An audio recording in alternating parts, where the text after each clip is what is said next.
Thank you, David. Good morning, ladies and gentlemen. As we usually do, we start with the analysis that we carried out, and the idea is giving you an overview on the developments in this sector. Well, we are talking about different sectors that were explored, wine and catering, selective catering. Well, let's start with some market data. Let's take a look at the wine consumption in Italy as far as wine is concerned, but also selective catering. These two sectors went through two different dynamics during COVID. Since wine is a market which performed quite well, consumption was not affected, not so drastically affected by COVID, but the restart after COVID was quite weak. We had 5.8 billion euros Italian consumption in 2019, though this went down. We have 5.3 billion. This was stable in 2021, and there was a slight decrease in 2022, minus 3%. As regards selective catering, we have something which is completely different. As you know, that all the activities were shut down during COVID, and the growth in 2020, the lack of growth was very strong in 2020, and then there was a rebound effect, which was quite strong. Let's start with detailed and in-depth analysis of wine in Italy. So here we have production, consumption and export. As you can see here, in Italy in 2022, the production grew plus 3%, and this growth was for export. We have 8.1 billion euros, plus 10%. As we saw before, consumption went down. Italian production, and above all for export for foreign countries, and not really for the domestic consumption.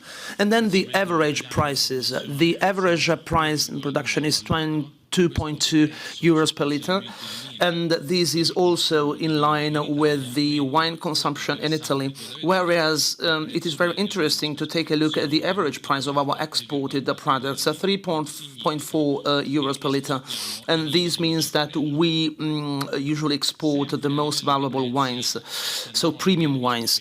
So as far as prices are concerned, we saw that inflation had a very strong effect on prices, so we took a look at what happened between production, consumption, export in the last 2 years, 2020 to 2022. We can see that we have plus 5% in terms of production in the last 2 years. Consumption slightly grew. And the most interesting data is that there was a very strong growth of the average price as far as exported wines are concerned. We are talking about plus 16%, almost 16%, 2020 vis-à-vis 2022. What are the main wine-producing countries? We have two interesting data. So first of all, here in Italy, we are still in 2022, the first country in terms of wine-producing country in hectoliters, followed by France, plus 3%, 2.3%. And then we have Spain that ranks third. France, Spain and Italy account for 52% of world wine production in volume terms. In 2022, world production will fall slightly, minus 1.1%. What are the main wine-consuming countries? First of all, we have the US, followed by France. And the third one is Italy. So, as Italians, we are like the first wine-producing country and the third wine-consuming country. France is the second in terms of production and second in terms of consumption. So, Italy and France are two of the key countries as far as wine is concerned, in the world scenario. Then another aspect is concerning exports, in Italy, exports grew quite strongly. And here we have a 2017 up to 2022. In 2017, it was 6.2 billion, 2.7 euros per liter. 2022, 8.1 billion euros and 3.4 euros per liter is the average price. So exports went up, but the main growth driver was not the quantity, but the price, the average price. What are the most important exporting countries? First of all, we have the US, the first country in terms of consumption. Then we have Germany, and thirdly we have the United Kingdom. It is interesting to say and to see that USA, Germany and UK account for 49% of Italian wine exports, almost 50%, and then we have also the Asian world. Let's move on to the next topic, that is to say, selective catering, the other side of the coin, wine and food.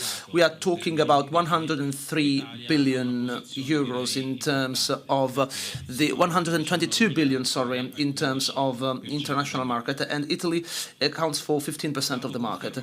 And another interesting data concerns starred restaurants. In Italy, we have 3,440 starred restaurants worldwide. Italy ranks third with 378 in the number of starred restaurants, 11%.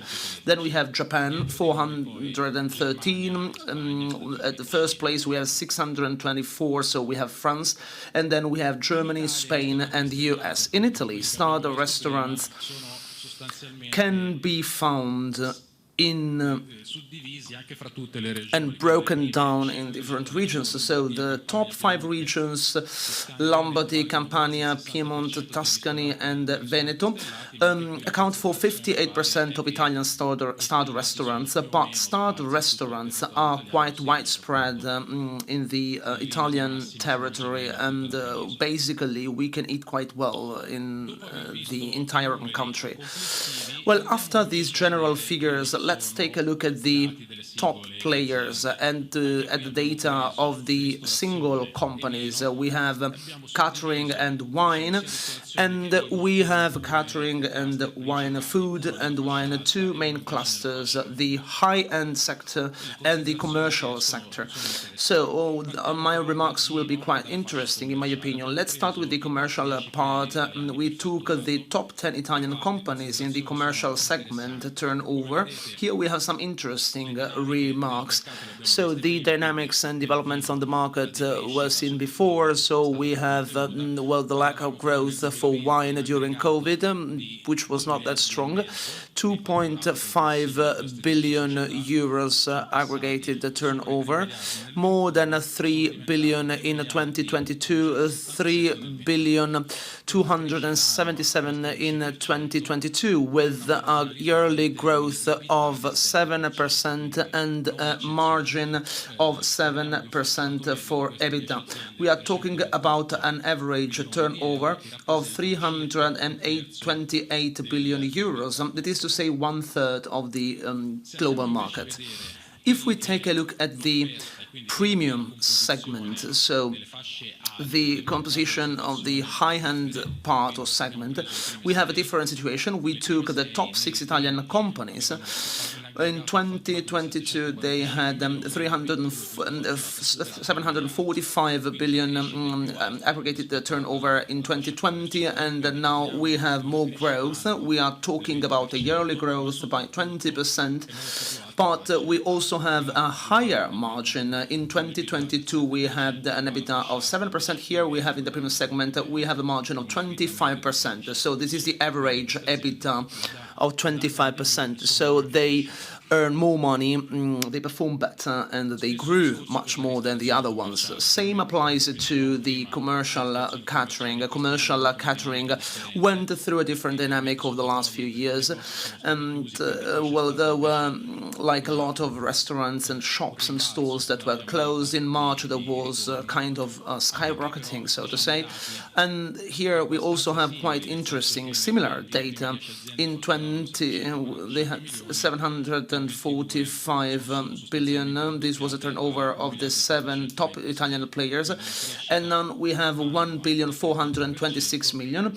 And the 38% is the average growth and 9% is the margin, so EBITDA. So the average turnover of the top 10 Italian players is 143 billion euros with a margin of 9%. The same applies to the premium sector, the top 5 Italian players. Well, the size is smaller, but the growth rate is higher. Aggregated is 38 in 2020 and 115 in 2022, with a yearly growth of 75%, and as applies to wine with a higher margin, not 9% but 14%. For wine, there was a difference between a bigger difference between the premium sector and the commercial segment. Another interesting remark regards the online channel. Here we took the top Italian players, and the remarks coming out are quite interesting as well. In 2018, these companies had 60,000 million euros turnover. This channel went up and skyrocketed during COVID. You can see that all these companies had 150 million euro turnover, so like 3 times as the values in 2018. But if we take a look at the aggregated turnover in 2021 and 2022, basically we have like stable figures. So we have kind of standardization of this channel that skyrocketed due to the COVID situation. Well, what's going to come next? What will be next? So we can see that we have quite interesting dynamics nowadays. So first of all, we have some current trends in the market. We can talk about aggregations in wine and the opening of capital in catering. Well, in wine we have aggregation since the market is very, very fragmented, and we have more producers, but we have a wide range of companies. So many companies and businesses. So there was kind of fragmentation in the last few years. And as far as catering is concerned, we have the opening of capital because financial resources are needed to accelerate, to scale up, and the finance plays a key role. I don't want to dwell on these 2 topics that will be dealt with by Ricciotti and the next speakers. Then we also have the upstream price increase, and we saw that there is also an effect on the downstream prices, and this also brings about a very strong pressure on margins at the lower end. At the this is very strong because there is also another market and another price increase at every level, and this is not really strong at the higher or high-end premium segment because costs can be retrieved by the consumers, and this is quite different. And then we also have the online channel, which skyrocketed, and it's going it's getting to kind of a normal situation. And then the last part is about the 2023 consumption forecasts. So we expect lack of growth so a decrease for consumption in Italy, and a slight decrease for the selective catering.